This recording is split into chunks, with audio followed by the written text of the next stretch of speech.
दुनिया का एकमात्र यहूदी देश है जो भूभाग में तो हरियाणा का बिल्कुल आधा है, लेकिन आबादी के मामले में इतना है कि भारत की राजधानी न्यू दिल्ली में 3 इजराइल समाज हैं। इतना छोटा सा देश आज दुनिया के सबसे खतरनाक देशों में शामिल है, वो भी अकेले अपने दम पर। इजराइल की बढ़ती ताकत का अंदाजा आप इसी बात से लगा सकते हैं कि जिस देश में कल तक इजराइल का वीजा तक नहीं लगता था, आज वही देश इजराइल के आगे नतमस्तक है। अंग्रेजी में एक कहावत है, जब दो लोगों पर एक ही तरह का बड़ा संकट आता है, फिर वो चाहे कितने भी कट्टर दुश्मन क्यों ना हो, दोनों साथ आ जाते हैं ताकि उस संकट से दोनों मजबूती से लड़ सकें।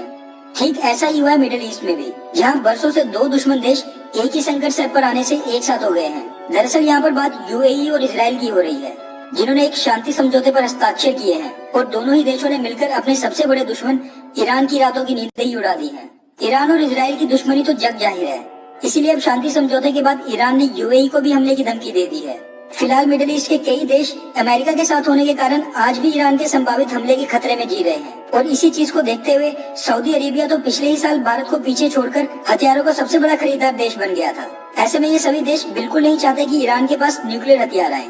और ईरान को न्यूक्लियर हथियार बनाने से रोकने के लिए वो किसी भी हद तक जा सकते हैं। कुछ समय पहले अमेरिका ने यूएन सिक्योरिटी काउंसिल में ईरान पर हथियारों की खरीद पर रोक को बढ़ाने के लिए प्रस्ताव लाया था, जिसका ब्रिटेन, फ्रांस और जर्मनी ने समर्थन नहीं किया था। इजराइल ने अब ब्रिटेन, फ्रांस और जर्मनी सहित यूरोप के उन सभी देशों को सख्त चेतावनी दे दी है कि वो बेफालतू में ईरान न्यूक्लियर डील का समर्थन न करें, क्योंकि इसके काफी घातक परिणाम हो सकते हैं। इससे पहले इजराइल के प्रधानमंत्री बेंजामिन नेतन्याहू एक बार इंटरव्यू में भी कह चुके हैं कि उनका एक ही मकसद है कि ईरान कभी भी न्यूक्लियर हथियार न बना सके, और इसके लिए वो किसी भी हद तक जाने को तैयार है।